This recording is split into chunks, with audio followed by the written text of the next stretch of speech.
this is none other than the jujube tree, known as Ziziphus jujube mill, often referred to as the Chinese date, because if you leave the fruit to hang on the tree long enough, it'll begin to actually dry and shrivel and resemble a traditional brown. The fruit becomes a bit more sweet, and left to ripen even longer on the tree will then begin to shrivel and dehydrate. You're going to propagate this tree. And the third method would be to take a cutting and graft it onto a rootstock. Now, because the tree does produce root sprouts, many folks are going to consider this invasive in nature because it does have a habit of spreading. Although if you are growing these in a managed garden or backyard orchard system, then pulling up these root sprouts is actually not a big deal at all. It's easy to control, and you're getting some more trees out of the deal, so just something to be aware of. And typically it's going to take about 2 to 3 years before you start seeing a fruit set. Now, you're probably wondering if you're able to grow this tree where you live. Well, this tree is very tolerant to many different soil types and different weather conditions. It can handle temperatures below minus 20 degrees Fahrenheit, and it also withstands hot summers as well as pests and disease. So a very resilient tree that'll do well in many different areas, but does best in USDA climate zones 6 through 10. Growing this type of fruit tree in your yard is that all those fruits aren't going to ripen all at once, but rather successively over several weeks. So you're going to be able to spread out that harvest instead of having everything ripen up all at once, so you can really enjoy it over a longer period. So if you are interested in growing some of these trees, I'd recommend deciding which varieties you might want to try to grow,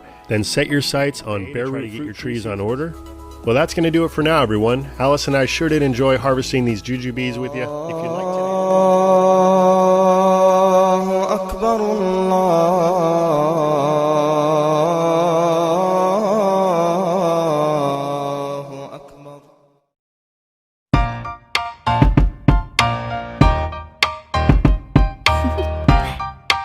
Do you want to know?